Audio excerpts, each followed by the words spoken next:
बच्चों आज इस वीडियो में बात करेंगे अबाउट बैक्टीरियोफेज। अभी बैक्टीरियोफेज क्या होता है? ये एक ऐसा वायरस होता है जो कि बैक्टीरिया को इन्फेक्ट और किल करता है। ये ऐसे वायरस होते हैं जो यूज करते हैं बैक्टीरिया को as host for their reproduction. Now first we will talk about structure of bacteriophage. जो बैक्टीरियोफेज होते हैं ये टेडपोल शेप्ड होते हैं, यानी इनमें एक हेड होता है और इनमें टेल भी होती है, just like the tadpole of frog. अब जो ये हेड होता है, हेड को कहते हैं कैप्सिड हेड, और इस हेड के अंदर प्रेजेंट होता है इस वायरस का न्यूक्लिक एसिड और जेनेटिक मटेरियल। जो हेड होता है, हेड यहां पर पॉलीहेड्रल होता है। Polyhedral means that head has many triangular faces. अब इस हेड के अलावा it has got the tail. जो टेल और head they are connected by collar, they are connected by another component called as collar. अब जो ये टेल होती है इसके बीचों बीच एक ट्यूब होता है, एक ट्यूब होता है, and this tube is surrounded by a covering called as sheath. इस ट्यूब के बेस पर एक रिंग प्रेजेंट होती है, that's called as base plate, to which are attached tail pins. These are tail pins and these long tail fibres. Tail pins and tail fibres जो होते हैं ये हेल्प करते हैं इस वायरस को to attach on the surface of bacterial cell. Likewise tail का काम होता है to contract and to inject genetic material inside the host cell. तो यहां पर आप देखेंगे कि जो ये बैक्टीरियोफेज होता है इसमें बहुत सारे कंपोनेंट्स होते हैं, जैसे कि head, tail, collar, tail pins, tail fibres, base plate. ऐसे वायरस जिनमें बहुत सारे कंपोनेंट्स होते हैं, ऐसे वायरस को कहते हैं complex virus, and bacteriophage is a complex virus. Bacteriophage was discovered by Twort and Herelle. Twort and Herelle discovered bacteriophage. आप देखिए एक इंपॉर्टेंट बैक्टीरियोफेज है जिसका नाम है T4 phase. This T4 phase attacks E coli bacteria, and most of the work has been done on this T4 phage.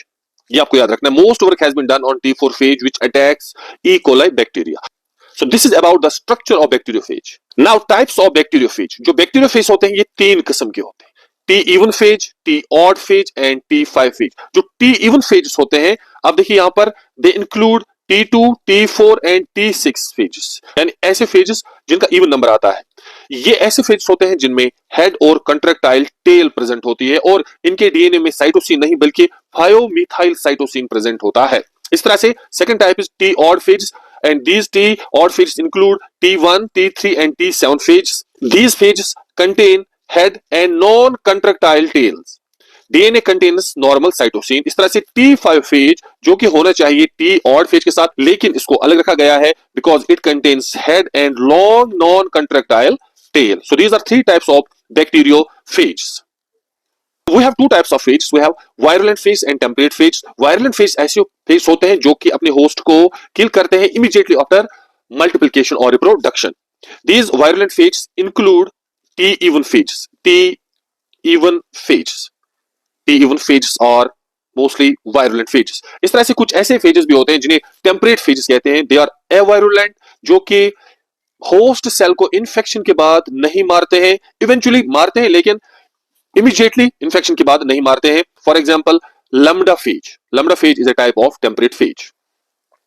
Now let us talk about the reproduction of these bacteriophages. Bacteriophages multiply by two means, one is through lytic cycle and other is through lysogenic cycle. First we will talk about lytic cycle, a phage life cycle that culminates with the host cell bursting and releasing virions. ऐसे cycle को कहते हैं lytic cycle. इसमें जो virus होता है it attaches itself on the surface of the host cells, enters into the host cells where it multiplies and eventually it destroys the host cells. ऐसे cycle और ऐसे रिप्रोडक्टिव साइकिल ऑफ वायरस को कहते हैं lytic cycle, where host cell is immediately killed after multiplication. Lytic cycle जो है it occurs in 5 steps, that is attachment, penetration, multiplication, maturation and release. Now let us discuss these points one by one.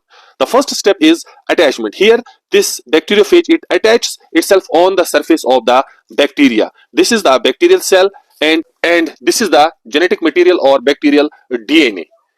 Now this bacteriophage attaches itself on the surface of host cell with the help of these tail fibers and these tail pins. These tail pins and tail fibers help these viruses to get attached on the proper host. यहाँ पर जो bacterial cell है इसके surface पर भी proper receptors होते हैं. These receptors and these tail fibers and these tail pins they interact with each other. अगर मैच हो गया तो इसका मतलब है अब इन्फेक्शन होगा. इसका मतलब है कि ये जो बैक्टीरियोफेज है it will now inject its genetic material inside the host cell.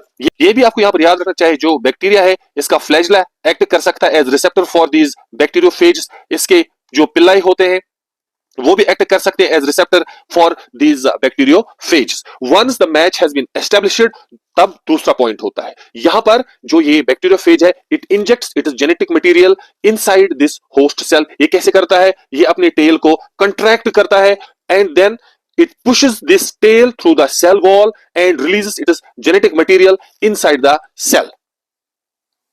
ये बात आपको याद रखनी है. Now next क्या होता है? जो ये डीएनए मॉलिक्यूल अब इस सेल के अंदर है it will start to synthesize various proteins. और यहां पर इसमें दो किस्म के जीन्स होते हैं. We have early genes and late genes. पहले ये early genes को एक्सप्रेस करता है. वो early genes mRNA बनाते हैं और mRNA जो है through translation they produce these three types of proteins, that is DNAs, RNAs and enzyme for the synthesis of hydromethyl cytosine. जो ये DNAs होता है, what does this do?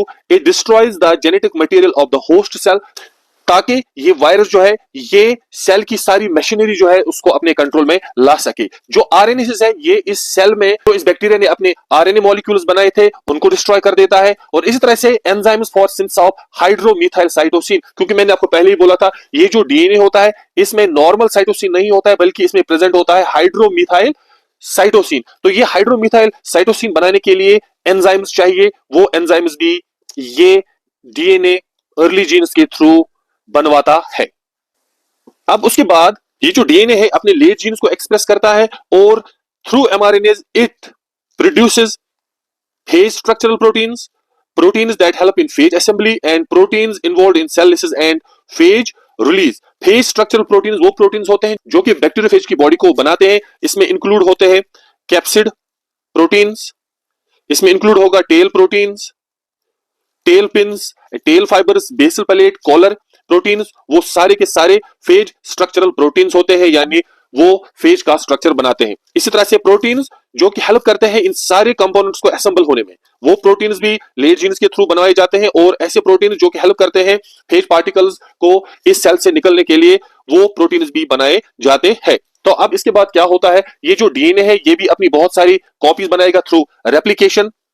तो देख, so these are multiple copies of DNA formed by this bacteriophage. Now the next step, अब ये जो different components इस सेल के अंदर बन गए हैं अब इनकी असेंबली होगी. फर्स्ट क्या होगा? यहां पर आप देखिए this capsid head is formed. ये अलग से बनता है, इसे हम कहते हैं प्रोकैप्सिड. इसे कहते हैं प्रोकैप्सिड. प्रोकैप्सिड. और यहां पर आप देखिए this is tail, this is basal plate, these are tail fibres and these are tail pins and this is the DNA or the genetic material of the virus. आप देखिए पहले स्टेप में क्या होता है? This genetic material it inserts itself inside this procapsid और जो basal plate है ये टेल के नीचे जुड़ जाता है. नेक्स्ट स्टेप में टेल पिन्स बेसल प्लेट के नीचे जुड़ जाते हैं और इसके बाद टेल फाइबर्स भी बेसल प्लेट पर लग जाते हैं. अब लास्ट स्टेप में ये जो टेल होती है और ये जो प्रोकैप्सिड होता है विद जेनेटिक मटेरियल, ये ज्वाइन करते हैं to form complete virus particles. इस तरह से ये जो डिफरेंट कंपोनेंट्स होते हैं बैक्टीरियोफेज के ये असेंबल होते हैं inside the host cell. Now finally many bacteriophage particles are formed inside a host cell. About 300 bacteriophage particles are produced from each bacterial cell. From each bacterial cell 300 bacteriophage particles are produced through lytic cycle. अब release जो है इसके लिए दो proteins चाहिए. One is called as endolysin which destroys the cell wall of the host cell and holin which destroys the cell membrane of the host cell. So after the disintegration or breakdown of cell wall and cell membrane, these phage particles are released to start another lytic cycle. So this is about lytic cycle of bacteriophages, or this is about how bacteriophages replicate or reproduce. Now let's talk about lysogenic cycle. Viral reproductive cycle in which viral genome integrates with the bacterial DNA and replicates passively through the host cell division without causing lysis of the host cell immediately. ऐसे cycle को कहते हैं lysogenic cycle. मैं इस चीज को अभी explain करूंगा. और ऐसे वायरस जो लाइसोजेनिक साइकिल दिखाते हैं इन्हें कहते हैं टेम्परेट फेजेस, और ऐसे वायरस जो लाइटिक साइकिल दिखाते हैं उन्हें कहते हैं virulent phages. Lambda phage is the example of temperate phage. Let us now learn about lysogenic cycle. तो यहां पर भी ऐसे ही होता है। First is the attachment of this bacteriophage on the surface of the host cell. Now this is the host cell bacteria and this is its genetic material that is DNA. Second step में जो ये bacteriophage है, it penetrates its genetic material inside the host cell. Next is the integration step. यहां पर जो viral DNA होता है, this is viral DNA, it attach itself with the bacterial DNA. और जो यहां पर ये वायरल डीएनए जो बैक्टीरियल डीएनए के साथ इंटीग्रेट हुआ है, this happens with the help of integrase enzyme. और ये वायरल डीएनए जो है which is associated with the bacterial genome, this is called as prophage. The integration of virus into the cellular genome is called lysogeny. इस process को कहते हैं लाइसोजीनी, जिसमें viral DNA जो है अपने आप को इंटीग्रेट करता है with the bacterial DNA. Viruses that become stably integrated within the genome of their host are called as lysogenic viruses or temperate viruses। तो ऐसे वायरसेस को कहते हैं temperate viruses और lysogenic viruses। और ये जो बैक्टीरियल सेल है इसे कहेंगे लाइसोजन। अब इसके बाद क्या होता है? Now this is the lysogen, this is the bacterial cell now called as lysogen because इसके जेनेटिक मटेरियल में वायरल जेनेटिक मटेरियल इंटीग्रेटेड है। Now this will divide through binary fission, it will produce two bacterial sales.